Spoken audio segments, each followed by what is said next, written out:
C'est quoi la critère minimal pour pouvoir appliquer en médecine? Le cut-off, c'est 33. En dessous de ça, ça sert à rien d'appliquer parce qu'ils vont te refuser systématiquement. Ils vont même pas considérer ton dossier. Et justement, j'avais un prof qui est un médecin qui avait une cotère de 22 au cégep. Je jouais au hockey, je travaillais, je faisais du bénévolat, j'étais tuteur, puis j'écrivais aussi mon livre en parallèle. Dans le fond, je m'appelle Émeric. On connaît plutôt sous le nom du guide du cégep sur Instagram ou les réseaux. Et je suis un étudiant en médecine en première année à l'Université de Montréal. Je voulais faire les effets spéciaux dans les films, donc c'est vraiment différent. Quand j'en ai appris plus sur le domaine de la santé, j'aimais l'aspect où on pouvait créer un lien avec le patient, l'aider dans sa recherche à aller mieux. Toujours en quelque sorte un détective. Est-ce que tu peux me parler un peu de l'ambiance de la cohorte à Bout-de-Boulogne? À chaque fois qu'on dit qu'on veut aller en médecine, les gens nous jugent un peu parce qu'ils disent « Ah, lui, il va pas arriver, il est pas assez bon. » Donc certaines personnes sont super gentilles et d'autres, au contraire, vont vraiment t'extraire le plus d'informations possible, mais eux, ils te donnent rien en retour. Ces étudiants-là, j'en ai pas vu beaucoup qui sont rendus en médecine. Durant tes études au cégep, tu t'es consacré à un projet personnel. J'ai écrit le guide ultime du cégep. Je voulais vraiment quelque chose qui me permette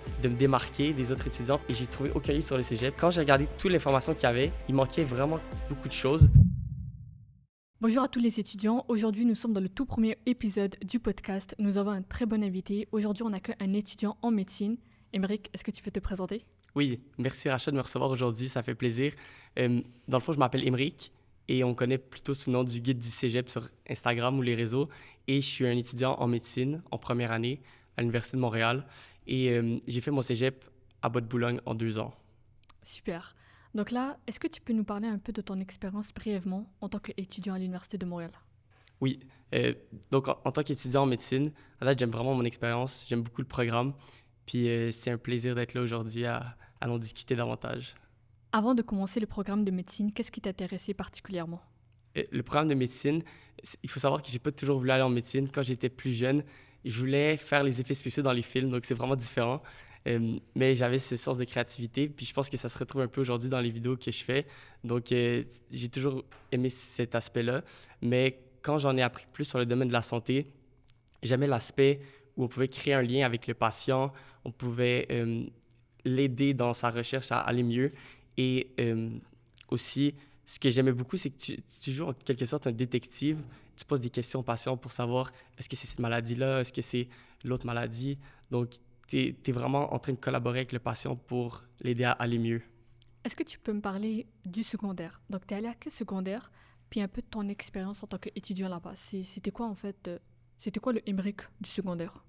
Ouais, je suis allé au collège Reine-Marie et c'est une école qui est dans Saint-Michel, une école privée. Et j'ai beaucoup aimé mon expérience parce que c'était un collège qui te préparait quand même bien au cégep. Donc, les exercices qu'ils donnaient étaient quand même difficiles. Donc, c'est parfait pour le cégep. Élever le niveau de difficulté, c'est toujours favorable. Le Émeric du secondaire, comment je pourrais le décrire? Au début du secondaire, j'étais pas trop studieux. Les notes, ça me tenait pas trop à cœur parce que je savais pas encore que je voulais aller en médecine. Mais plus le secondaire passait, plus je trouvais que c'était important de comme mettre plus d'efforts à l'école. Donc, en secondaire 3, j'ai commencé déjà à plus étudier, à prendre plus à cœur l'école.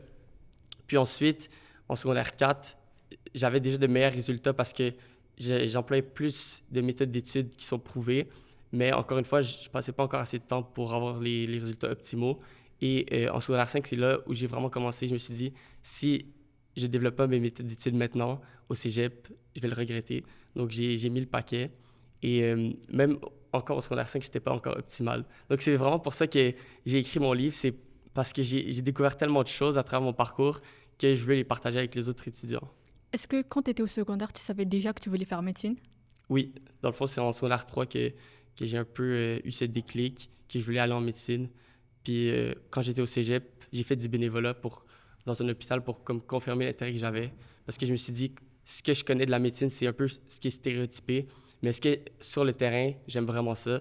Donc j'ai fait du bénévolat et finalement, j'ai beaucoup aimé ça. On va parler par exemple, si tu es un étudiant au secondaire, c'est quoi les préalables qu'un étudiant doit avoir pour pouvoir rentrer au cégep, puis ensuite rentrer en médecine? Ouais. Donc il faut savoir que pour rentrer en médecine, on peut faire le programme de sciences nature, le programme de sciences lettres ou même un double deck qui fait les préalables de sciences. Et pour arriver à ces programmes-là, tu dois faire un profil enrichi en sciences au secondaire.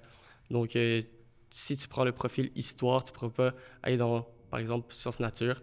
Donc, c'est important de prendre le profil où tu physique, chimie. Profil histoire au secondaire? Ouais. Ok. Il y a certains profils comme, je pense que c'est administration ou histoire, où tu fais Ok. peut-être un peu plus de maths ou un peu plus de sciences humaines, où là, ça te permet pas d'aller dans les programmes scientifiques comme sciences de la nature, puisque tu n'as pas les préalables de chimie physique. À partir de quel moment un étudiant qui est au secondaire devrait commencer à se préparer s'il veut rentrer en études de médecine? Selon moi, secondaire 3, 4, c'est la bonne chose parce que secondaire 3, ça te permet de te préparer au rythme de secondaire 4, qui est déjà un peu plus intense. Et secondaire 4, c'est là où tes notes vont compter pour le cégep. Donc, si tu vas aller dans un cégep en particulier, c'est vraiment important de mettre des efforts en secondaire 4 pour pouvoir avoir les meilleurs résultats possibles et aller au cégep de ton choix. Mais si tu as moins bien performé au secondaire, c'est pas la fin du monde. Le cégep, c'est vraiment ça qui décide si tu rentres dans le programme de ton choix ou bien si tu vas aller dans tes plans B. Est-ce que tu peux nous parler des cours préalables en tant que tels qu'il faut pour rentrer en enrichi au cégep? Donc, c'est pas mal juste les cours de chimie, physique, puis maths. Les autres cours sont les cours généraux comme français, anglais, et puis les autres cours. Et est-ce qu'il faut une certaine moyenne? Ça dépend vraiment du cégep. Ok. Donc, les cégeps ont une moyenne, c'est sûr, minimale à avoir, mais ça varie d'une année à une autre et d'un cégep à un autre. Donc, moi, ce que je recommande, c'est toujours mettre le plus d'efforts possible pour avoir la meilleure note possible. Comme ça, toutes tes portes sont ouvertes. Donc, pour un étudiant qui est au secondaire, est-ce que tu pourrais un peu nous parler du processus de demande pour rentrer au cégep? Ouais, le processus de demande, ça s'appelle le SRAM au niveau des cégeps qui sont publics et tu vas mettre ta demande d'admission avant le 1er mars. Et tu peux seulement choisir un cégep dans le SRAM, sinon tu vas devoir aller au prochain tour si tu veux choisir un autre cégep. Et pour les cégeps privés, tu peux mettre le nombre de cégeps que tu veux. Ok. Ouais. Est-ce que toi, tu as toujours été, entre guillemets, un bon étudiant avant de rentrer en médecine? Non, comme j'ai dit tantôt, au secondaire, au début, je mettais pas trop d'efforts. Là. C'est pas que je coulais, mais comme j'étais dans la moyenne et sans plus. Et c'est vraiment au fur et à mesure que j'ai appris l'importance de l'éthique de travail, puis de l'importance aussi des méthodes de travail que j'ai implantées au fur et à mesure et ça m'a permis de m'améliorer en tant qu'étudiant. Maintenant, avant de rentrer en médecine, tu as fait le programme de sciences nature. Est-ce Ouais. que tu as fait on va dire une spécialisation particulière en sciences nat? Puis, est-ce que tu peux nous expliquer c'est quoi en tant que tel sciences nat? Ouais. Dans le fond, moi, j'ai été au Collège Bois-de-Boulogne. Donc, comment le programme est structuré, c'est qu'au début, tu as un tronc commun de 2 ans, de 1 an, où tu vas faire les mêmes cours que ceux qui veulent, par exemple, aller en génie. Et eux, c'est plus sciences pures, la branche. Donc, tu vas faire les mêmes cours. Et ensuite, c'est après la première année que tu décides si tu vas aller en sciences santé ou en sciences pures. Et j'ai décidé d'aller en sciences santé parce que je voulais aller en médecine. Donc, il y avait certains cours que j'ai eus que les ingénieurs, par exemple, n'ont pas eu. Et donc, ça, c'est par rapport à mon parcours.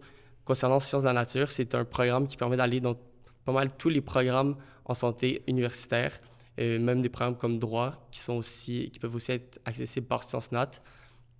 C'est pas mal ça, ouais. Est-ce que tu peux me dire s'il y a de meilleurs cégeps pour rentrer en médecine?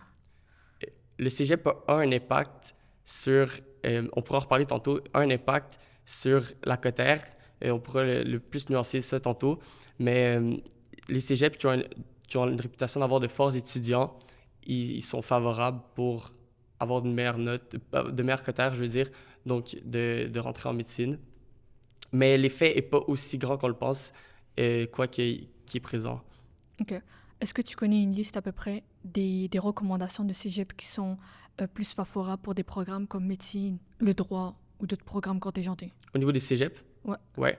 Les cégeps anglophones sont de manière générale très forts, comme Dawson, Vanier, John Abbott. Les cégeps francophones forts, il y a Bois-de-Boulogne, il y a aussi Maisonneuve qui sont assez forts. Puis au niveau des cégeps privés, ils sont pas mal tous forts, comme Grasset, Brébeuf, puis Marianopolis. Est-ce que Bois de Boulogne se différencie un peu plus des autres cégeps, sachant que c'est quand même un programme qui accueille énormément d'étudiants qui vont rentrer en médecine? Je pourrais pas comparer parce que j'ai pas été à d'autres cégeps, mais Bois de Boulogne accueille effectivement beaucoup d'étudiants en médecine. Dans ma cohorte, je pense qu'on est une trentaine qui viennent de Bois de Boulogne.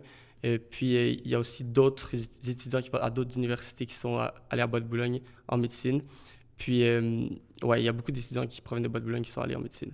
Est-ce que quand vous êtes dans le programme, vous êtes préparé à rentrer en médecine ou c'est juste un programme vraiment sciences nat large comme à peu près tous les programmes? C'est un programme assez large de sciences nature. Je dirais pas qu'il se différencie des autres par rapport à ça. C'est plus dans le sens où c'est un foyer d'étudiants qui sont forts et donc qui ont des chances d'aller en médecine vu que c'est déjà fort. Et il y a aussi le fait que, je sais pas par rapport aux autres cégeps, mais il y a certains profs qui donnent énormément de matière, surtout par rapport au cours de biologie. Moi, j'ai eu une enseignante qui était très exigeante au niveau du deuxième cours de biologie, qui parle déjà des systèmes du corps, par exemple le système pulmonaire, le système cardiaque. Et ça prépare super bien à ton entrée en médecine parce que tu revois toutes ces choses-là en médecine. Ok. Fait que c'est assez formateur, ouais. Est-ce que tu peux un peu me parler d'une semaine typique quand tu viens de commencer en sciences nat?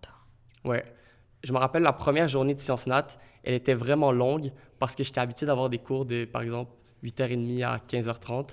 Et quand tu arrives au cégep, ça se peut que tu tombes sur un horaire qui est beaucoup moins flexible, que tu aies des longues pauses et donc que tu restes à l'école peut-être jusqu'à 18h. Et moi, mon horaire à la première session, il finissait à 18h et commençait à 8h. Donc, c'était assez difficile. J'ai trouvé ma journée assez longue et j'avais faim. Mais après la première semaine, on s'habitue. Au niveau des cours, c'est pas la première semaine où tu vas vraiment commencer à rentrer dans le vif du sujet. Ils vont exhaustivement passer sur chaque plan de cours pour être sûr qu'ils répondent à toutes les questions que tu vas avoir. Et ensuite, ils vont passer à autre chose et ils vont plus jamais reparler du plan de cours. Donc, si jamais tu as des questions sur les évaluations, c'est le temps de les poser dès les premiers cours. Parce qu'après ça, les profs vont juste te référer, te dire, on en a déjà parlé. Donc, va voir dans le plan de cours. Est-ce que tu peux expliquer un peu c'est quoi le plan de cours?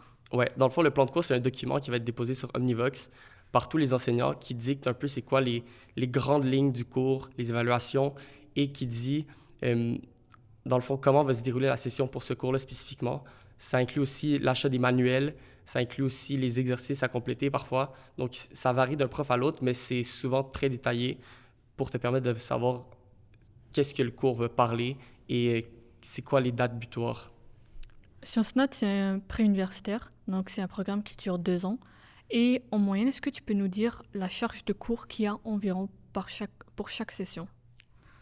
Durant mon parcours, c'était 7 cours, mais je sais que depuis, ils ont mis à 8 cours. Donc, ils ont raccourci la durée de chaque cours pour en mettre plus.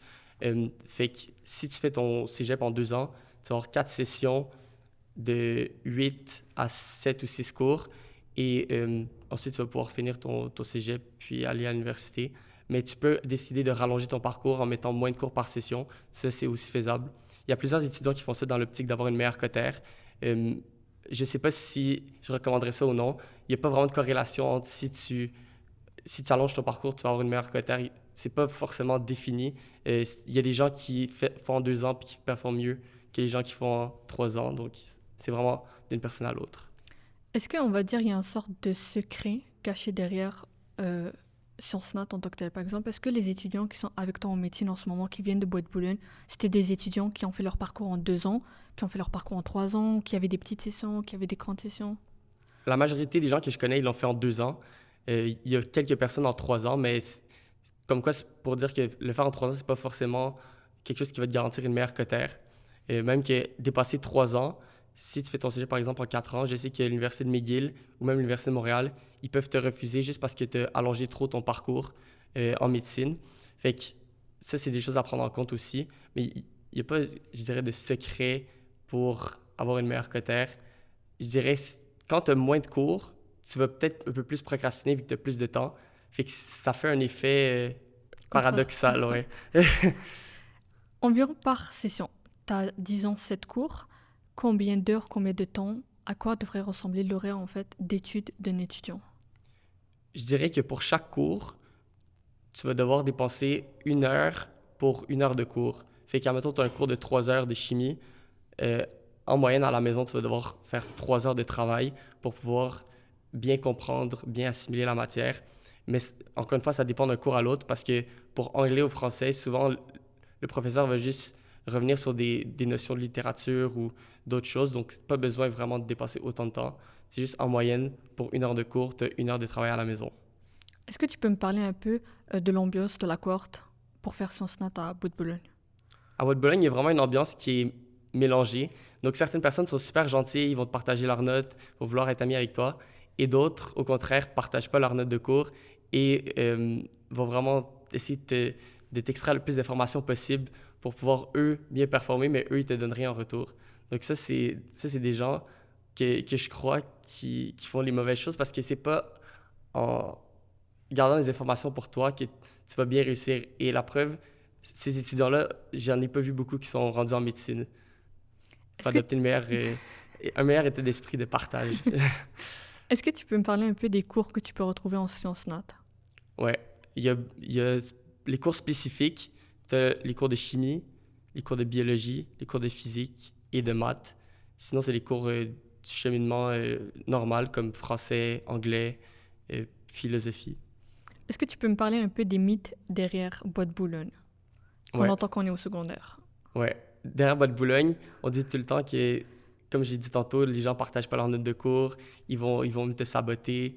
Euh, c'est pas totalement vrai. Moi, j'ai quand même aimé mon expérience à Bois de Boulogne. J'ai eu des bons profs et j'ai aimé l'ambiance qu'il y avait. C'est sûr que c'est pas tous les étudiants qui travaillent fort. C'est sûr que c'est pas tous les étudiants qui partagent leurs notes de cours. Mais je pense que ça, c'est dans tous les cégeps. Est-ce qu'il y a des services qui sont mis à disposition pour aider les étudiants de la communauté de Bois de Boulogne? Ouais. Surtout au niveau académique, il y a beaucoup de choses. Déjà, il y a le service de tutorat par les pairs. Ça, dans le fond, c'est tu peux t'inscrire en tant que tuteur pour aider les autres. Et les autres les étudiants qui performent un peu moins bien et qui ont besoin d'aide, peuvent s'inscrire en tant qu'étudiants qui veulent être aidés. Fait que, eux, on les appelle les tutorés. Et les tuteurs sont jumelés avec les tutorés pour pouvoir aider. Et durant toute la session, il y a comme un suivi à chaque semaine. Ça, c'est un programme qui est, selon moi, très efficace pour aider les étudiants. Puis, les profs sont beaucoup à la disposition des étudiants. Ils vont pas venir t'achaler pour que tu ailles les voir s'ils voient que tu as de la difficulté, mais ils sont toujours là à leur bureau et j'ai l'impression que ça leur fait encore plus plaisir de nos jours que tu viennes les voir qu'avant, parce qu'avant, ils devaient être débordés de questions. Mais là, on rentre dans une ère d'intelligence artificielle et les étudiants, maintenant, ils posent toutes leurs questions en premier à ChatGPT, aux autres AI. Et si là, ils comprennent toujours pas, ils vont aller voir le professeur. Alors qu'avant, c'était directement le professeur. Donc, les professeurs sont moins habitués de se faire poser des questions et j'ai l'impression qu'ils apprécient plus le fait qu'on aille les voir. Est-ce que tu peux me parler un peu de tes techniques d'études et à quoi ressemblait, on va dire, ton étalement d'heures d'études chaque semaine? Ouais. Comme j'ai dit, c'est à peu près 1 heure d'études par heure de cours. Donc, si tu as moins de cours, tu auras moins d'études. Puis, mes techniques d'études, c'était différent d'un cours à l'autre. Pour la biologie, je faisais une technique qui s'appelle le blurting. Donc, dans le fond, tu prends une feuille blanche et tu prends le manuel. Donc, tu vas lire le manuel en premier ou les notes de cours, peu importe. Et après ça, tu vas fermer tes notes de cours et tu vas, sur la feuille blanche, écrire tout ce dont tu te rappelles pour voir ce que tu manques et ce que tu as de mauvais. Donc, tout ce que tu as de mauvais, tu vas venir le barrer avec un stylo rouge, écrire la bonne réponse et tout ce qui te manque, tu vas le rajouter. Et ensuite, ça ne sert à rien d'étudier l'information que tu te rappelles déjà. Donc, tu vas juste étudier l'information en rouge que tu ne te rappelais pas. Donc, ça, c'est une technique assez efficace parce que par rapport à juste lire ces notes de cours où tu as l'impression de bien retenir et dès que tu fermes le manuel, tu te rappelles de pas grand-chose. Ça te permet d'évaluer directement comment tu te rappelles la matière. Et donc, c'est une technique qui est rapide et facile à faire. Par contre, il y a certains détails qui sont possibles d'oublier avec cette méthode parce que au niveau des... Si c'est beaucoup de matière à retenir, ça peut être quand même long. Mais aussi, j'utilisais les flashcards justement pour les détails, par exemple les statistiques, les dates, les définitions. Ça, c'est assez utile. Par contre, un danger avec les flashcards, c'est de tout mettre en flashcard, même ce qu'il y a à comprendre, parce que les flashcards sont vraiment adaptés au par cœur et non à la compréhension. Ok. Ouais. Puis sinon, pour les cours comme chimie, physique, maths, là où c'est plus des exercices à l'examen, je partais du principe que si tu rates un exercice ou un problème dans tes devoirs, c'est sûr que tu vas le re-rater à l'examen si tu ne l'as pas compris. Donc, je m'assurais de faire tellement de fois les exercices que je n'avais pas compris qu'au final, je les comprenais. Et ça, c'était ma méthode pour arriver à l'examen prêt et j'avais pas peur. Est-ce que ta méthode d'étude, elle était plus sur quelques jours ou tu étais un étudiant qui étudiait la veille? Moi, j'étais un étudiant qui était plutôt prévoyant. Donc, j'étudiais souvent 1 semaine à l'avance de l'examen. Puis, je m'assurais dès le début de la session, ne pas prendre de retard parce qu'au cégep, si tu prends du retard au début, c'est vraiment difficile de rattraper. Donc, il faut juste s'assurer de prendre le moins de retard possible tout au long de la session. Puis, même avec ce rythme, tu vas quand même accumuler du retard vers la mi-session puis fin de session parce que c'est assez chargé. Donc, moi, j'étais plutôt quelqu'un qui se prenait à l'avance. Mais ça veut pas dire que c'est juste cette façon-là qui réussit. J'ai plein d'amis en médecine qui, eux, ils crament la matière la veille ou 2 jours avant. Donc, tu peux réussir en cramant la matière. Donc là, si je fais quand même un bref petit résumé, en gros, si par exemple toi, tu es un étudiant au secondaire qui cherche à rentrer en médecine sans passer par le privé, l'une des meilleures solutions qui s'offre à toi, ça peut être de rentrer en sciences nat, de le faire à Boîte-Boulogne et de ensuite appliquer à une université comme l'Université de Montréal. Ça Ouais, peut être relativement un bon entre chemin. autres. Boîte-Boulogne est un bon cégep, oui, je le recommanderais. Est-ce que sciences nat, c'est la seule manière en fait pour rentrer en médecine? Non, comme je l'ai dit tantôt, il y a aussi Sciences Lettres qui est un programme qui est un peu différent, je ne le connais pas trop, mais qui permet aussi d'aller en médecine ou dans d'autres programmes de santé. Et les DEC, les doubles DEC, je veux dire, qui sont... tu peux faire à la fois sciences nature et sciences humaines, par exemple. Sciences nature et un autre bac, un autre DEC. Donc, ça te permet aussi d'aller en médecine dans d'autres programmes de santé. Est-ce que, disons, moi je suis un étudiant, je suis en sciences nat, ma cotère va pas bien et je vais aller à l'université. J'ai envie de faire un bac pour rentrer en médecine. Est-ce que tu peux parler un peu du processus? Ouais. Donc, si jamais tu as un étudiant qui est vers la fin de son parcours au cégep et qui ne peut pas rattraper sa cotère, ça peut être une bonne idée d'aller à l'université pour faire un bac et ensuite réappliquer à l'université en médecine. Si jamais tu réappliques en médecine suite aux entrevues que tu as eu une bonne cotère, mais tu as ensuite raté les entrevues, tu peux réappliquer en tant que faux collégien. Ça, tu réappliques en tant qu'étudiant universitaire, mais qui n'a pas assez de crédit pour se faire considérer comme universitaire. Donc, tu vas réappliquer ensuite comme faux collégien, mais seulement l'Université de Sherbrooke accepte ce cheminement. Donc, il faut finir le bac sinon pour pouvoir améliorer tes notes si tu as une mauvaise cotère, pour ensuite avoir accès au Casper et aux entrevues. Ok. Donc si par exemple je vais à un autre cégep, je rate mes entrevues, je dois faire un bac en entier si je veux appliquer à McGill, Université de Montréal, Université de Laval, alors que si je vais à Sherbrooke, j'ai juste besoin de faire 1 an à l'université. Ouais, ils acceptent que tu puisses réappliquer après 1 an, Ok. sauf qu'après ce 1 an, tu dois finir ton bac si tu n'es encore pas accepté. Est-ce que dans ce 1 an, je dois être inscrit à l'université ou j'ai pas besoin d'être à l'université? Tu peux être inscrit à l'université, mais si jamais tu n'es pas inscrit à l'université, tu peux réappliquer à l'Université de Montréal parce que là, tu es juste encore considéré comme un collégien Ok. et pas comme un faux collégien. Et donc, tu peux réappliquer autant de fois que tu veux. Tu peux faire des années sabbatiques, mais honnêtement, je ne recommande pas ce parcours. Je recommande plus de faire un bac parce que sinon, tu perds vraiment ton temps si jamais tu n'es pas accepté ensuite. Pour parler un peu brièvement encore de Boîte-Boulogne, est-ce qu'il y avait des comités ou des organisations pour les étudiants? Genre, est-ce qu'il y avait une vie étudiante? Oui, il y a une vie étudiante à Boîte-Boulogne. Je pense que c'est développé depuis, mais à mon époque, je ne dis pas comme si j'étais un dinosaure, mais quand j'ai fait mon cégep, à ma connaissance, il n'y avait pas énormément de comités en sciences nature. Et moi, je me concentrais plutôt sur les notes que sur les implications. Mais en rétrospective, je peux dire que les comités, c'est quand même quelque chose qui est bien. Maintenant, à l'université, j'en fais. Puis ça permet que quand tu ne veux pas étudier et que tu veux faire autre chose, tu peux quand même te sentir productif parce que c'est quelque chose que tu dois faire de toute façon. Fait qu'admettons, je fais un comité sur, je sais pas, les éléphants.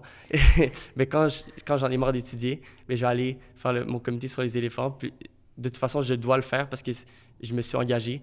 Et ensuite, je vais revenir à mon étude quand je vais vouloir réétudier. Est-ce que quand tu étais à Boîte-Boulogne, tu avais des activités parascolaires comme du sport, des activités de côté? Ouais, quand j'étais à Boîte-Boulogne, à ma 3e session, je jouais au hockey, je travaillais, je faisais du bénévolat, j'étais tuteur, puis j'écrivais aussi mon livre en parallèle. Et ça ne m'a pas empêché de bien réussir. Comme quoi, c'est pas impossible d'avoir une équilibre de vie en étant au cégep. Et ça, c'est justement quelque chose avant de rentrer au cégep, on nous dit beaucoup, ah, si tu es en sciences de la nature, tu n'auras pas de vie, tu vas passer ta vie à étudier, tu ne pourras plus voir ta famille. Mais c'est pas forcément vrai. Il suffit juste d'étudier.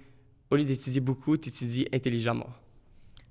Durant une conversation brève, tu m'avais parlé que tu faisais quand même pas mal de trajets pour te rendre à Boîte-Boulogne. Est-ce que tu peux me dire de quelle manière t'arrivais à rendre plus intéressant ce trajet ou juste à le rentabiliser par rapport à tes études? Durant mon parcours au cégep, je faisais à peu près 1 heure de déplacement aller, 1 heure de déplacement retour, donc 2 heures. Et je me suis aperçu que si pendant une semaine, je faisais, tout ce temps était perdu, ça me faisait déjà perdre 10 heures.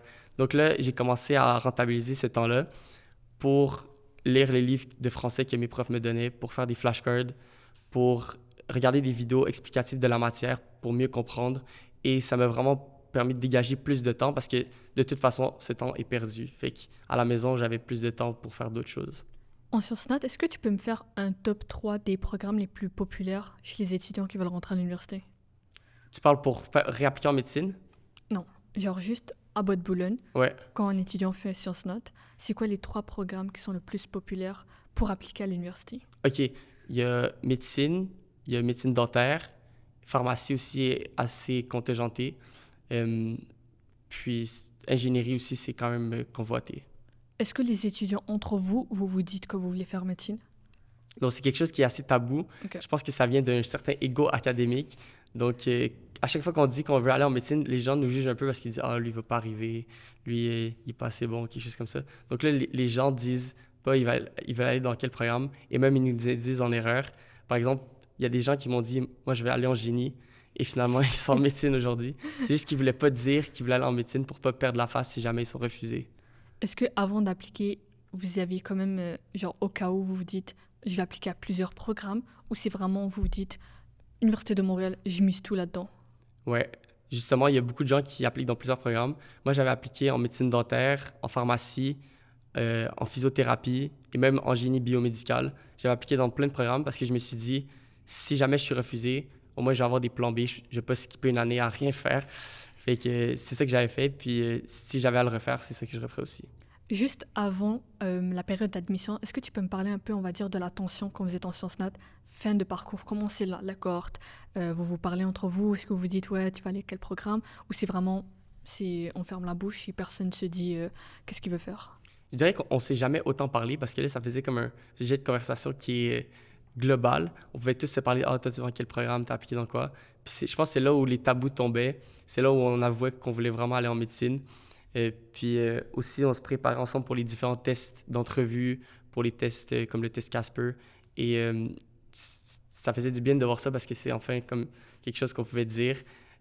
Moi, j'ai jamais caché que j'allais en médecine, mais comme pour plusieurs personnes, j'imagine. Puis c'est là aussi où plusieurs personnes ont vu que le programme de rêve qu'ils voulaient aller, les portes se sont fermées. Donc c'est assez triste pour ces gens-là parce que soit ils allaient devoir changer de plan de carrière ou soit ils allaient devoir aller à l'université pour faire un bac pour réappliquer, ce qui n'était pas leur premier choix. Donc c'est assez triste pour ces personnes-là. Mais il y a toujours moyen de revenir en médecine après. Si moi j'étais un étudiant au secondaire, est-ce qu'il y a des cours que tu conseillerais de faire plus attention, de mettre plus d'efforts et en fait toi-même tu sais qu'il y a beaucoup de difficultés à l'intérieur? Ouais, chimie, physique, maths, c'est vraiment des cours qui sont importants à ne pas négliger les bases parce que, par exemple, quand on regarde le cours de physique au secondaire, il y a beaucoup, beaucoup de choses qu'on reproduit directement au cégep et si tu as bien étudié au secondaire, quand tu vas arriver au cégep, tu vas quasiment directement connaître la matière, surtout qu'il y a juste un été qui sépare le cégep du secondaire. Donc, c'est pas comme si tu allais devoir tout repartir de zéro. Alors, je recommande beaucoup de faire ça. Même chimie, ce qu'on voit au cégep, ça prend des bases qui sont assez solides au secondaire. Donc, je pense que les cours de chimie, physique, maths sont assez importants à ne pas négliger. Est-ce que tu peux me parler d'un projet intégrateur? Par exemple, nous en sciences humaines, on a un projet qu'on appelle DISH, le démarche d'intégration en sciences humaines. Puis en gros, c'est un projet qui englobe le projet de sciences humaines. On parle de toutes les matières. Et en fait, on est supposé être capable de démontrer que durant les 2 dernières années, tous nos cours nous ont servi à quelque chose et qu'on en a appris quelque chose. Est-ce qu'il y a quelque chose de similaire en sciences nat? Ouais. À Boîte-Boulogne, ils appelaient ça le projet d'intégration et on pouvait le faire dans la matière de notre choix. Donc, microbiologie, physique, chimie ou maths. Et moi, j'avais choisi de le faire en microbiologie parce que c'est ce qui est le plus relié au domaine de la santé, avec les bactéries et les virus. Donc, ça m'a permis vraiment d'apprendre plus sur ce que j'allais voir après ça à l'année préparatoire et en première année directement. Puis j'ai vraiment aimé ça parce qu'on manipulait directement des bactéries avec un pot qui s'appelait une gélose, qui est un pot de pétri avec un milieu de culture bactérien. Et on manipulait les bactéries. Donc, on a bâti un projet de A à Z en faisant le protocole, les manipulations et le rapport synthèse. Donc, j'ai vraiment aimé ce projet-là. Si vous êtes à Boîte-Boulogne, je vous recommande de prendre microbiologie. Quand tu rentres à Boîte-Boulogne, en Source-Nat, est-ce que toi, tu trouves que c'est quand même facile le côté sociable? C'est facile de se faire des amis ou les gens sont plutôt renfermés? Moi, je trouve que ça dépend parce que si tu arrives à un cégep et que tu connais déjà plein de gens, c'est plus facile d'avoir une socialisation. Mais si tu arrives dans un cégep et que tu connais personne, ce qui était mon cas, tu vois que tout le monde a déjà des groupes d'amis qui se sont formés à cause qu'ils connaissent le monde. Et ça, c'est un peu plus difficile parce qu'il y a peu d'étudiants qui sont dans la même situation que nous. Puis après mon parcours au cégep, ben en fait, vers la fin, à la quatrième session, je me suis rendu compte que j'étais pas le seul dans cette situation-là. Donc, j'aurais dû, dès le départ, m'ouvrir plus aux gens qui étaient dans la même situation et qui n'avaient pas de groupe d'amis dès le départ. Je dis pas que j'avais pas d'amis, mais je disais que j'aurais pu faire être plus sociable, dans le fond. Est-ce que dans la classe, vous êtes quand même nombreux? Ouais, une classe de sciences nat, c'est environ 30 à 35 élèves. Ok. Est-ce que durant la session, c'est comme tu vois une évolution, genre au début personne se parle, puis au fur et à mesure vous commencez à socialiser, ou c'est vraiment les petits groupes d'amis restent toujours entre eux? Je dirais que les mêmes personnes se parlent. En fait, il n'y a pas de changement vraiment au cours de la session parce que un groupe n'est pas le même d'une matière à l'autre. En tout cas, à Boîte-Boulogne, il y a certains cégeps que c'est comme au secondaire qu'une classe se suit dans toutes les matières, mais le groupe est différent dans chaque matière. Et ça fait en sorte que on voit pas les mêmes personnes, donc on se met jamais à connaître vraiment les personnes, à moins que par chance quelqu'un se retrouve dans tous tes cours. Est-ce que tu peux me parler un peu de ta plus grande source de stress que tu as vécu au cégep? Je dirais que c'est les tests que je devais faire pour l'admission à l'université. Donc, le test Casper et les entrevues qu'on appelle les MEM. Ça m'a été une grande source de stress parce que je me disais que après ces 2 ans de travail pour avoir une bonne cotère, si jamais je rate un test qui dure, on va dire, 1 heure, tous mes efforts vont être gâchés. Donc, ça m'a vraiment stressé. Puis, ça m'a vraiment encouragé à me préparer plus pour le test. Puis de quelle manière tu as réussi à vaincre ce stress? Honnêtement, j'ai pas vaincu ce stress. J'ai fait le test, puis après ça, je me sentais mieux. Est-ce que tu peux un peu nous parler de cette pression? Est-ce que tu la ressens autour de toi ou c'est vraiment si tu l'as fait naître de toi-même, un coup de pression sociale?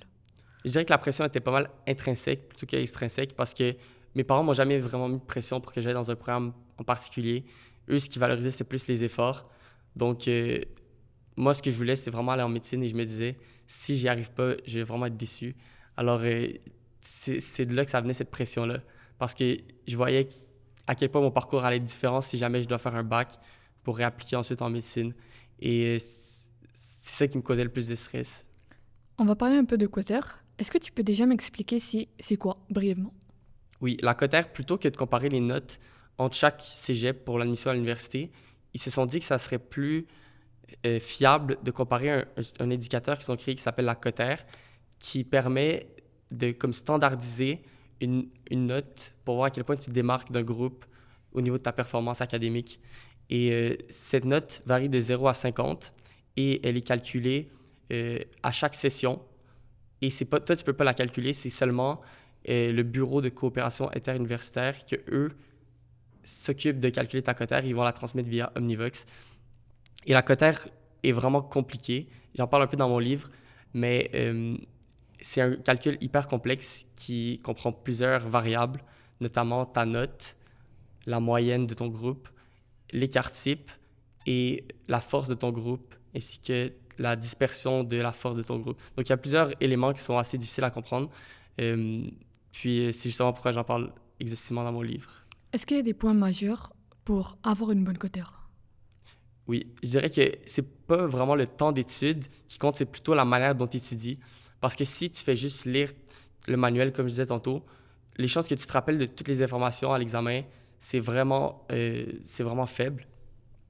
Et je dirais, même pour rapporter une expérience personnelle, j'étais tuteur et ma tutorée, pour étudier pour son examen de maths, comment elle s'y prenait, c'est qu'elle prenait le genre de document où il y a toutes les formules et c'était des phrases qui expliquaient pourquoi les formules étaient comme ça, qui démontraient les formules. Et au lieu de faire les exercices, elle prenait une feuille blanche et elle prenait son manuel et elle recopiait mot pour mot les phrases que le prof avait écrites. Et je me suis dit que cette technique-là d'étude, elle est tellement pas bonne que c'est pas vraiment optimal pour étudier. Mais elle savait pas et pour elle, ça fonctionnait, mais il y a toujours une façon de faire mieux. Et heureusement qu'elle s'est ouverte à mes suggestions parce que après ses notes se sont améliorées quand elle a changé de technique d'étude. Est-ce qu'un 60 dans un cégep X et un 60 dans un autre cégep, ça peut donner la même cotère. Souvent, ça ne va pas donner la même cotère parce que, comme j'ai dit, c'est calculé en fonction de la force de ton groupe. Et donc, si tu es dans un groupe plus faible, te démarquer va être naturellement plus facile parce que les étudiants vont être moins compétitifs, moins forts. Alors, pour une même force d'examen, un cégep qui a les étudiants plus faibles va avoir une moyenne plus basse qu'un cégep plus fort ou va avoir une moyenne plus élevée. Donc, la cotère va être plus élevée dans un cégep où, pour une même note, dans un cégep plus fort, si tu es en haut de la moyenne. Si tu es en bas de la moyenne, on va se dire pourquoi tu n'as pas performé autant. Est-ce que tu penses que tu es capable de mettre en pourcentage chaque tranche de cotère? Je dirais que dépendamment du cégep, dans un cégep assez fort, pour avoir plus que 35, ça prend au-dessus de 90, 92. Pour avoir au-dessus de 35 dans un cégep assez faible, ça prend des moyennes comme 97, 98, 99. Des moyennes exceptionnelles. Puis un peu moins que Puis, 95? je dirais, si tu veux être dans la moyenne, dans les cégeps forts, ça donnerait des cotères d'environ 30, ou même un petit peu au-dessus de la moyenne. Et les cotères en dessous de la moyenne, dans le cégep fort, vont donner des cotères de peut-être 27, 28, voire 25. Dans les cégeps faibles, être dans la moyenne, ça va donner des cotères d'environ 27. Puis, c'est pas mal ça. Est-ce que c'est possible d'une session à l'autre d'augmenter de 5 points, de 6 points de cotère? C'est assez difficile, puis ça dépend des crédits que tu as réalisés. Si tu as déjà fait beaucoup de crédits au niveau de ta cotère, parce que la cotère, elle fonctionne, elle fonctionne avec le nombre de crédits que tu as réalisés. Donc, si tu as réalisé beaucoup de crédits, il y a beaucoup de pourcentage de ta cotère que tu auras déjà sécurisé. Donc, ça va être extrêmement difficile de la changer. Mais si jamais tu es au début de ton parcours et tu as fait 2-3 cours, puis que tu veux changer ta cotère, l'augmenter de 5 points, c'est faisable. C'est pas facile, mais c'est faisable. OK. Ouais. Est-ce que si tu as une mauvaise cotère, c'est directement un indicatif que tu vas pas rentrer en médecine? Non, pas du tout. Et justement, j'avais un prof qui est un médecin, un psychiatre, qui avait une cotère de 22 au cégep et qui a fait tout un long parcours. Il est allé ensuite faire un bac en génie et il s'est encore fait refuser après qu'il a réappliqué. Et là, après ça, il a fait une maîtrise et là, il s'est encore fait refuser et après, il a fait un doctorat et là, il s'est fait accepter. Donc, après un long parcours, il est passé d'une cotère de 22 et maintenant, il est devenu psychiatre. Chapeau à lui, c'est vraiment un parcours impressionnant. C'est un très bon exemple.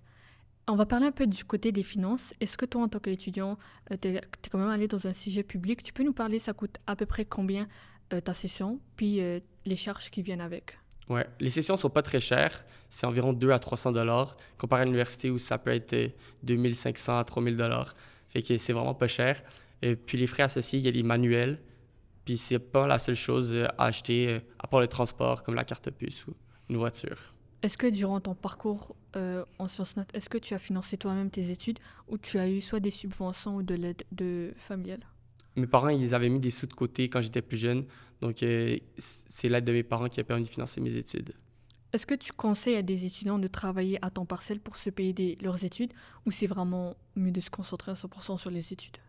Moi, je dirais que si tu veux travailler moins que 10 heures, tu peux travailler moins que 10 heures au cégep en ayant, par exemple, 7 ou 8 cours, c'est faisable. Mais si tu veux travailler plus que 10 heures, là, ça va commencer à avoir un impact négatif sur tes performances parce que tu vas avoir moins de temps pour étudier. Moins de temps pour étudier ne veut pas dire forcément de moins bonnes notes, mais à un certain niveau, si tu as presque zéro temps pour étudier, c'est sûr que ça va affecter tes notes. Puis, il faut savoir qu'il y a environ 66% des collégiens qui travaillent, donc c'est pas forcément mauvais de travailler. Même que ça peut faire des belles expériences. Comme moi, je travaillais environ 5 heures par semaine durant mon cégep et je regrette pas du tout ce travail-là. On va commencer à parler maintenant de l'université en médecine directement. Tu peux déjà commencer par me dire la liste des universités qui donnent médecine. Oui, il y a 4 universités qui offrent médecine au Québec. Il y a l'Université de Montréal, l'Université de Sherbrooke, McGill et l'Université de Laval. Tu peux me dire c'est quoi les préalables exacts à peu près pour rentrer en médecine? Oui, donc pour entrer en médecine, il y a le parcours des collégiens, puis il y a le contingent des universitaires. Pour les collégiens, tu peux avoir fait Sciences Nat, Sciences Lettres et Arts, ou même un double deck, comme je disais tantôt, qui contient Sciences Nat. ou sciences littéraires. Et si tu veux rentrer de l'université, tu peux faire l'année préparatoire ou à l'Université de Laval, l'Université de Sherbrooke, où tu rentres directement dans le programme de médecine, qui n'a pas d'année préparatoire, tu peux faire n'importe quel bac. Et par contre, si tu veux sauter l'année préparatoire à McGill et à l'Université de Montréal, il faut que tu aies fait un bac qui est dans un domaine connexe à la santé, comme sciences biomédicales, physiothérapie ou des programmes similaires.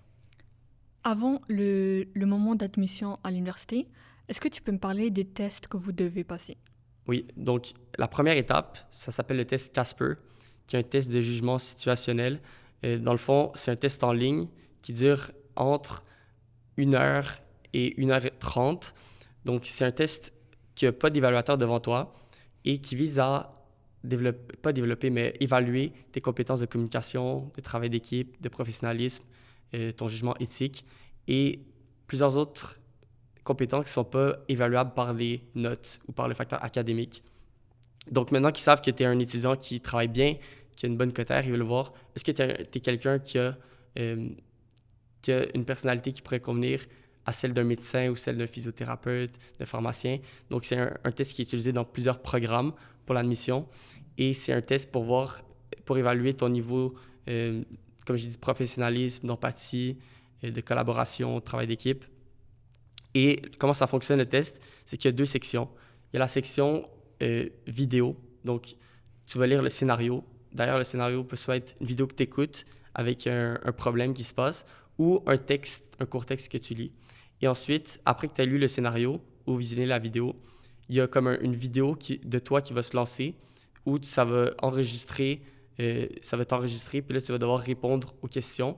Et ensuite, la vidéo va s'arrêter, puis ça va être le prochain scénario qui va commencer. Et il y a la section réponse écrite, réponse tapée, où là, tu vas devoir lire le scénario ou encore une fois, visionner une vidéo et répondre avec le tapage. Et justement, pour se préparer, moi, je recommande beaucoup d'améliorer son typing speed. Il y a plusieurs sites qui permettent de s'entraîner. Donc, c'est vraiment quelque chose de pertinent vu que tu as une durée limitée pour chaque scénario. Alors, si tu veux dire tous tes propos, il faut que tu puisses pouvoir les écrire rapidement. Est-ce qu'il y a des ressources pour réussir le test Casper? Oui, il y a plusieurs ressources. Ils sont disponibles en ligne. Ça évolue très rapidement parce que moi, ça fait déjà 2 ans que je l'ai passé. Donc, je ne les connais pas tous. Par contre, je sais qu'il y a plusieurs scénarios qui sont disponibles en ligne pour se pratiquer. Tu vas juste écrire scénario Casper. Puis, il y a plusieurs scénarios avec les questions associées qui vont être disponibles. À quel moment tu devrais commencer à te préparer pour le test Casper? Ça dépend. Ça dépend vraiment d'une personne à l'autre. Moi, j'ai commencé 1 mois à l'avance, mais 1 mois à l'avance, c'est considéré comme beaucoup. Okay. Il y en a qui font 2 semaines à l'avance. C'est assez variable. Mais moi, vu que j'avais beaucoup de stress, j'ai transformé mon stress en préparation, donc je voulais vraiment me préparer. Puis il y a même des gens 2 mois, 3 mois. Puis ça veut pas dire que si tu commences la semaine même à te préparer que tu vas mal faire. Au contraire, des fois, trop de préparation, ça peut te rendre robotique. Donc, je recommanderais à peu près 3 semaines à 1 mois de se préparer avant le Casper. Puis le test Casper, est-ce que tu peux l'échouer? Est-ce que c'est une cote, un pourcentage? Ça ressemble à quoi la note? Oui, comment il fonctionne, c'est qu'il y a, je pense, 11 scénarios et chaque scénario va être évalué par un évaluateur différent et il va te donner une note par rapport à chaque scénario de comment tu as répondu à ce scénario. Il n'y a pas de bonne réponse dans ce test-là. C'est pas à choix de réponse, c'est t'écris une réponse et il évalue vraiment ton raisonnement au niveau de la situation. Donc, l'évaluateur va te mettre une note et la note globale de ton test va être évaluée et va être transmise aux universités. Mais toi, tu n'auras jamais accès à cette note-là. Toi, tu auras seulement accès à ce qu'ils appellent un quartile. Ça, c'est juste une analyse statistique qui dit est-ce que tu es en haut, en bas ou dans la moyenne. Quartile 1, c'est le pire quartile, puis quartile 4, c'est le meilleur quartile. Fait que toi, tout ce que tu reçois, c'est le quartile 4, ou 3, ou 2, ou 1. Donc, tu peux pas échouer le test. Tu peux juste moins bien performer que d'autres. Il y a certaines personnes avec un quartile 1 qui se sont fait admettre en médecine. Donc, si tu as une excellente cotère, ça peut compenser, mais c'est assez rare quand même. OK. Puis les quartiles, est-ce que ça te donne une sorte de réponse par rapport à ton ton choix, est-ce que par exemple, si moi je suis au 4e quartile, est-ce que directement je peux déduire que je vais être accepté en médecine ou ça veut absolument rien dire? C'est vraiment des étapes, une première étape par rapport à l'admission de Ouais. médecine. Dans le fond, ça, c'est juste la première. Après la cotère, ça, c'est la première étape, le Casper. Et quand tu reçois un résultat qui est positif, comme quartile 3, quartile 4, normalement, quand tu as ça, tu es content. Là, tu passes à la prochaine étape qui est l'entrevue. Donc, si tu as eu un bon Casper, tu vas probablement te faire convoquer à l'entrevue qui se déroule normalement. Dans le fond, on reçoit les convocations en entrevue au niveau du fin mars. Puis, fin avril environ, on va avoir l'entrevue. Moi, je me rappelle, c'était le 21 avril. Puis ensuite, les réponses d'admission en médecine vont être le 16 ou le 15 mai, dépendamment des années, mais c'est toujours vers la mi-mai. Puis, dans le fond, ça te dit est-ce que tu es accepté, est-ce que tu es refusé ou sur la liste d'attente. Puis, ça te met la place sur la liste d'attente. Est-ce que quand tu reçois tes notes de quartile, est-ce que direct après, c'est les mini-entrevues? Il y a quand même un bon moment entre les deux. Le Casper n'est pas directement associé au cycle d'admission. Fait que eux, ils te disent juste, faites le Casper, tu dois t'inscrire par toi-même, fais le Casper et coche-nous dans... Parce que quand tu t'inscris au Casper, tu peux cocher les programmes à qui tu vas envoyer le résultat de ton test. Et ça coûte plus cher. Plus tu mets de programmes, plus ça coûte cher. Je pense que le test de base coûte 50$ et ça inclut un programme. Donc, plus tu rajoutes de programmes, plus ça coûte cher. Et je pense que c'est 18$ par programme supplémentaire. Donc, tu vas envoyer ton test Casper à plusieurs universités. Et là, je ne me rappelle plus c'est quoi la question. Les mini-entrevues, est-ce que c'est directement après? Ah ouais, c'est ça. Donc, tu vas faire ton Casper de manière indépendante à ton application à l'université. Et ensuite, si tu fais ton Casper assez tôt, tu peux recevoir le résultat avant même que le cycle d'application soit terminé. Okay. Fait que tu peux le recevoir avant le 1er mars, si tu fais en janvier. Fait que c'est pas forcément en même temps. Tu vas recevoir tes entrevues à peu près à la fin mars et ton Casper, tu peux le recevoir un peu n'importe quand. Est-ce que tu peux un peu parler du processus des mini-entrevues? Ouais. Moi, mes mini-entrevues, ils étaient en ligne, mais récemment, ça a changé. Je pense que l'année passée, c'est devenu en présentiel. En fait, c'est redevenu parce que c'est à cause de la COVID que c'était en ligne. Et dans le fond, il y a 10 salles. Chaque salle aura des scénarios différents. Et c'est un peu comme le Casper, mais à plus grande échelle. Donc, il y aura quelqu'un devant toi cette fois-ci. C'est pas un évaluateur qui va regarder après coup. Puis, à chaque station, à un moment, ça va faire assez de temps. Fait qu'il y aura un buzzer. Bip! Là, tu vas devoir changer de station. Donc, c'est assez stressant.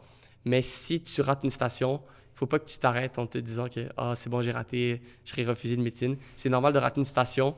Tout le monde rate. Mais il faut juste passer à la suivante puis dire OK, là, je me rattrape.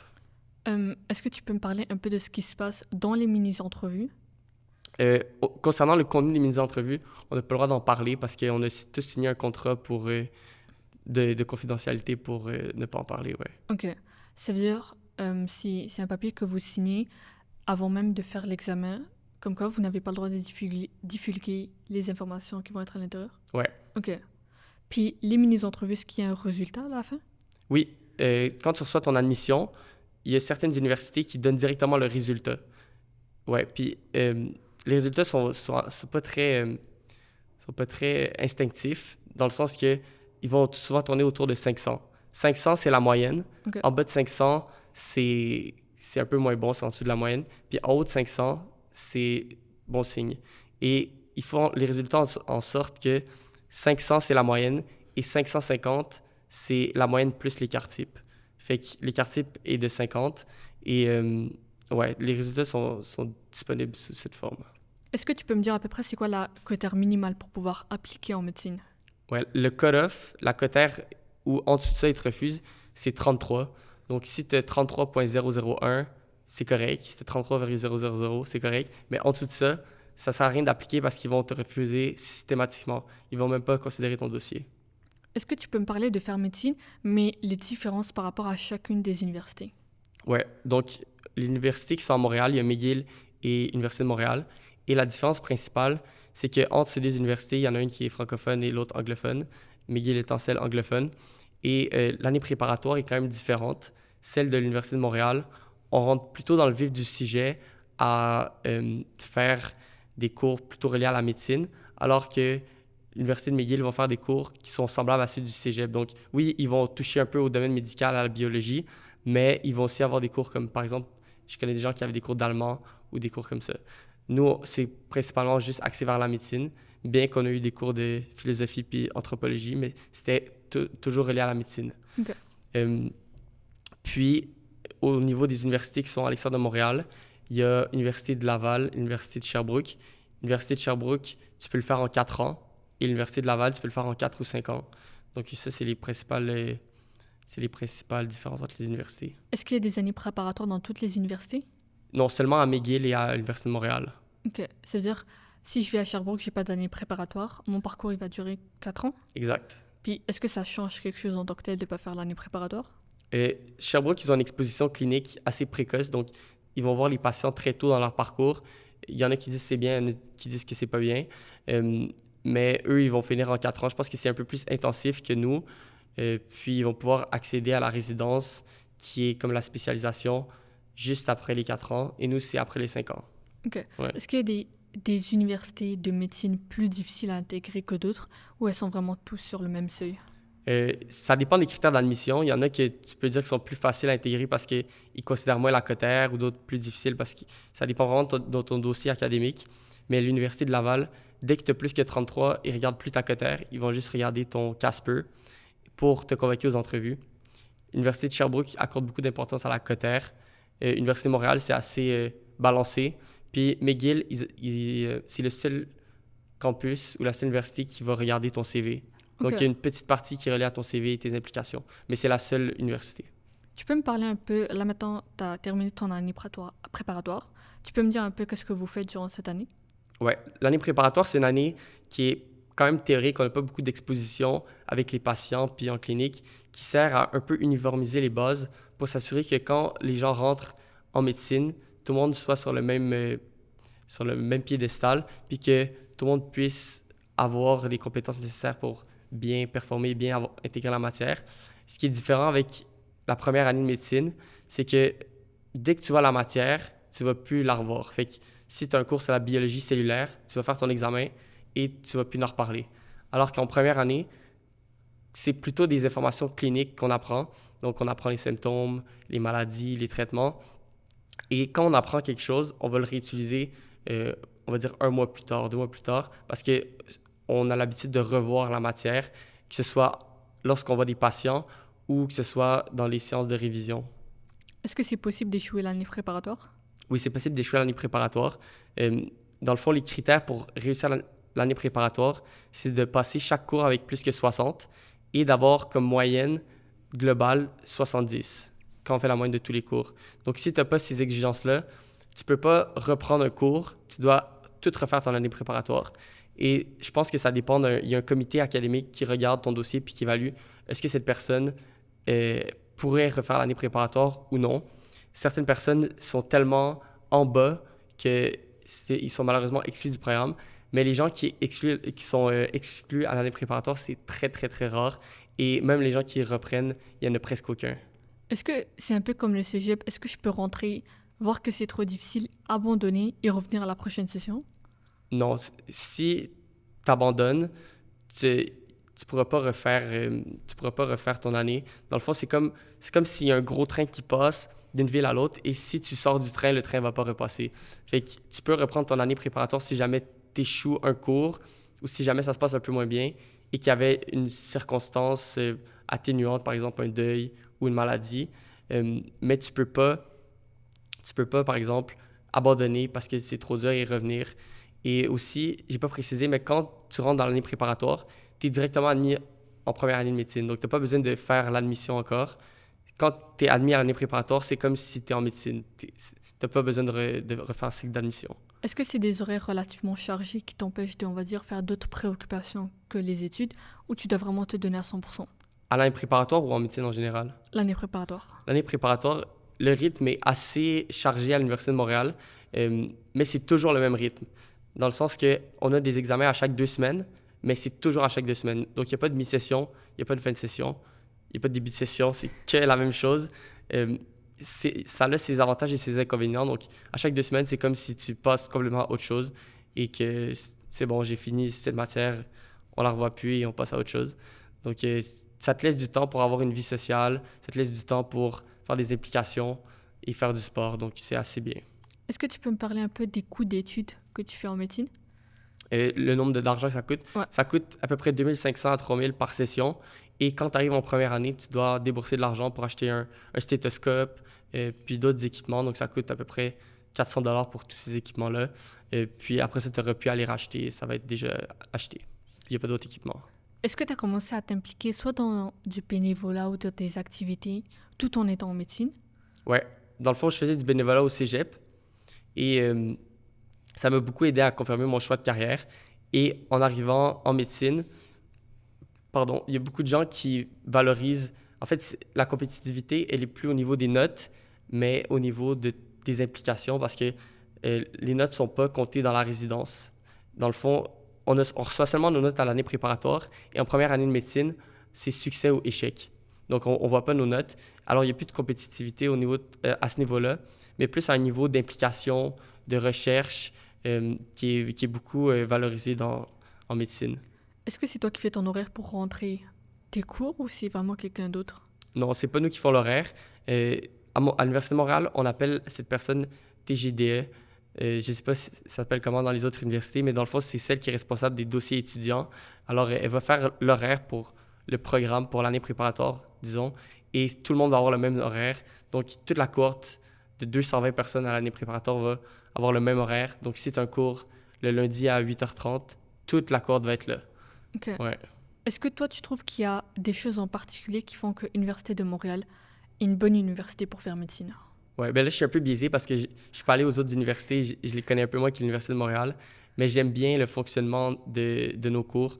Donc, en première année, on a à la fois des cours magistraux où le prof donne un cours devant toute la cohorte, ou des cours qui sont plus sous forme, ils appellent ça des APE, apprentissage par équipe, où on est dans des groupes de 6 personnes et on est dans une grande salle, il y a plusieurs groupes de 6 personnes et il y a un tuteur qui est un médecin qui circule pour répondre à nos questions. Et dans le fond, qu'est-ce qu'on fait avec ce groupe d'étudiants? C'est qu'on a appris la matière avant le cours et pendant le cours, on va répondre à des situations cliniques pour s'assurer qu'on a bien compris la matière. Et ça, j'aime bien cette façon d'apprendre parce que ça te force comme à être à jour vu qu'il y a d'autres personnes avec qui tu dois discuter de la matière. Et donc, j'aime bien cette façon de fonctionner. Il y a aussi le fait qu'on est intégré au milieu clinique assez rapidement. Donc, directement la première année, on va avoir des patients. Je ne sais pas si c'est le cas pour les autres universités, mais ça, c'est quelque chose que j'aime bien aussi, l'Université de Montréal. Ça a l'air vraiment bien. On va revenir juste brièvement sur le cégep. Durant tes études au cégep, tu t'es consacré à un projet personnel. Est-ce que ça te dirait d'en parler? Oui. Dans le fond, j'ai écrit le guide ultime du cégep, qui est un livre qui mesure environ 200 pages. Et la raison pourquoi j'ai écrit ce livre, c'est qu'avant de rentrer au cégep, je voulais vraiment quelque chose qui me permette de me démarquer des autres étudiants puis d'arriver en sachant déjà ce qui se passait au cégep. Comme ça, j'allais être prêt et j'allais pouvoir bien performer. Mais quand j'ai regardé toute l'information qu'il y avait, il manquait vraiment beaucoup de choses. Et les conseillers d'orientation, malgré qu'ils ont fait leur effort pour nous montrer des horaires de programme ou nous donner des informations, soit ils y allaient avec des choses qui n'étaient pas très précises ou qui manquaient. Donc, j'ai cherché un livre sur Internet et j'ai trouvé aucun livre sur le cégep. Donc, j'ai vraiment été surpris. Et j'ai même commandé un livre de France ça s'appelle « Comment se préparer aux études de médecine ». Donc, ce livre-là, je pensais que ça allait m'aider, mais ça m'a juste parlé un peu plus de médecine en tant que telle, mais pas du cégep. Et donc, après ma deuxième session, je me suis dit qu'il fallait que j'écrive un livre pour aider les étudiants qui étaient dans la même situation que moi, qui voulaient avoir comme un moyen de se démarquer avant d'entrer au cégep pour pouvoir mieux performer. Et donc, c'est pour ça que j'ai écrit le guide ultime du cégep. Et je suis pas mal fier de ce projet-là parce que ça aide beaucoup d'étudiants déjà. Dans ce livre-là, on parle de Cotter en détail. Je parle aussi de la force des cégeps. Il y a un tableau qui regroupe les cégeps classés par la force. Il y a tout ce qu'il faut savoir par rapport aux méthodes d'études et par rapport aux habitudes qui différencient quelqu'un qui a des mauvaises habitudes et des bonnes habitudes pour étudier. Donc, c'est pas mal ça mon projet de guide du cégep. C'est super. C'était tout un honneur de t'avoir pour ce podcast. Merci beaucoup de nous avoir parlé de ton parcours, de tes études et de tes futurs projets. Je te souhaite un énorme beaucoup de travail en fait. Et je te souhaite beaucoup de succès. Merci encore de m'avoir accompagné dans ce podcast. Merci, Racha, c'était un plaisir.